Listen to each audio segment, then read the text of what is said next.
है ये तो कभी भी हो सकता है, किसी भी समय हो सकता है।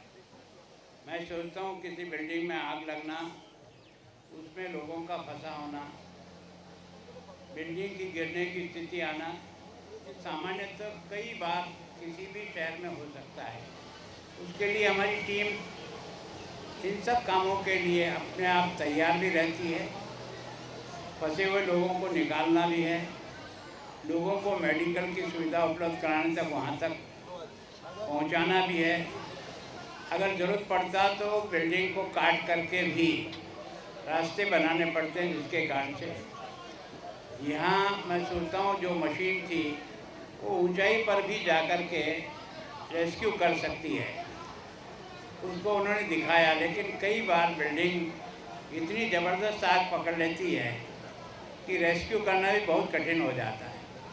तो उसके बाद रेस्क्यू के बाद अगर कोई जान रह गई अंदर तो भी एनडीआरएफ की टीम जो है ना वो अंदर जा कर के एक एक बिल्डिंग को संभाल करके उसमें से भी जिनको जिस प्रकार की मदद चाहिए उस प्रकार की होती है। इस समय तो क्योंकि देश के बॉर्डर पर हलचल है, हमें हर दृष्टि से तैयार रहना है। ये मॉक ड्रिल उसके कारण से है, लेकिन यहाँ का जो प्रोजेक्ट आपको और मैंने देखा है ये तो किसी भी समय किसी भी शहर में हो सकता है। इसके लिए तो निश्चित रूप से हमारी टीम हमेशा तैयार रहे और कम से कम समय में कैसे पहुँचें और कम से कम में रेस्क्यू ऑपरेशन पूरा कैसे हो, इस बारे में मैं सोचता हूँ कि आज यहाँ एनएसएस के बाकी एनसीसी के सारी बच्चों को भी इस मॉक ड्रिल में ये देखने के लिए नहीं बुलाया। कभी मौका पड़े तो आपको स्वयं को भी इसमें एक तरह से रेस्क्यू टीम का हिस्सा बनकर के अपना योगदान देना पड़ेगा। इस दिखाने के पीछे मतलब यह है कि हर व्यक्ति रेस्क्यू में मदद कर सकता है। उसमें राय कौन देगा, ये तो टीम का नेतृत्व कर रहा वही देगा, लेकिन हर एक का कुछ न कुछ जुम्मा हो सकता है। तो मैं सोचता हूँ चाहे यहाँ फायर ब्रिगेड पहुँची, चाहे ये जो अपना ऊंचाई पर जिस तरह से लिफ्ट करके निकालना है, ये तो सब साधन है ही हैं, लेकिन व्यक्तिगत भी हम आग पर कैसे कंट्रोल कर सकते हैं इसका भी अभ्यास होना चाहिए। और दूसरा ये है कि जिनको मेडिकल चाहिए वो मेडिकल में पहुंचने तक भी उसको जिस प्रकार का एक बार कम से कम प्रारंभिक इलाज मिल जाए, इस दृष्टि से भी हर व्यक्ति का नॉलेज हो तो वो इसमें बहुत अच्छी मदद कर सकता है। आपके माध्यम से मैं यहाँ के प्रशासन ने इसको मॉक ड्रिल के रूप में रखा। ये फंक्शन और ये काम तो ऐसा है कि ये मॉक ड्रिल के बिना भी हमको हर समय अलर्ट रहने की आवश्यकता है, क्योंकि आगजनी होना, बिल्डिंग का आगजनी से गिरना, लोगों का फंसा होना, कई ऊंची मंजिल पे होने के कारण से है ना रास्ते बंद हो जाते हैं, तो उस समय उनको कैसे रेस्क्यू हम निकाल सकते हैं, ये सब तैयारी हमारी हर समय चाहिए।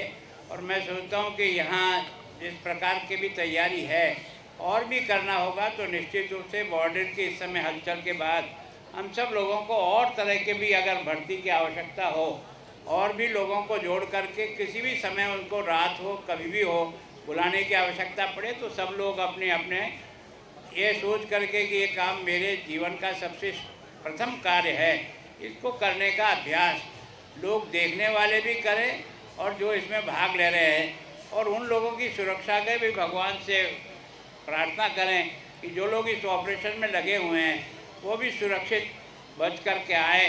तो वास्तव में हमारा ये पर्पज़, जिस पर्पज़ से हमने मॉक ड्रिल की है, ये मॉक ड्रिल नहीं है, किसी संकट के समय में हम सब लोगों को इसका पार्ट बनने की स्थिति हमारे मन और मन से चाहिए कि ताकि हम सब जनता को बचा सकें।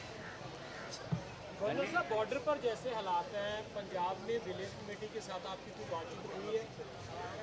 मैं सोचता हूँ केवल डीसी से हुई है। विलेज कमेटी का तो इस समय सीधा कांटेक्ट और उनसे बात नहीं हुई है, लेकिन डीसी से बात होने पर लगा कि कुछ जगह है ना इस प्रकार का सामने से भी कुछ हलचल दिखी है।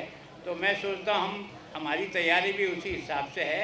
अब तक तो एक तरह से हमने जो टारगेट किया वो अचीव कर लिया हमने। अब उसके बाद अगर सामने वाला क्या करता है उसका जवाब उसी रूप में देने के लिए हमारी सेना और बीएसएफ और सारे के सारे लोग तैयार है। जिस समय जिस तरह का आदेश मिलेगा उसके अनुसार कार्रवाई होगी। सर, जिस तरीके से पंजाब हरियाणा में पानी का विवाद है, आज पता चला कि भाखड़ा नंगल डैम पर भी हालात कुछ ऐसे हो गए कि चेयरमैन साहब गए और वहाँ पर धरने प्रदर्शन। देखो ये विषय आप यहाँ छोड़ दो, नहीं तो कल यही विषय मुख्य बना दोगे आप, और हमारा ये मॉक ड्रिल कहीं रह जाएगा। मैं चाहता हूँ आज तो मॉक ड्रिल के बारे में बताएं।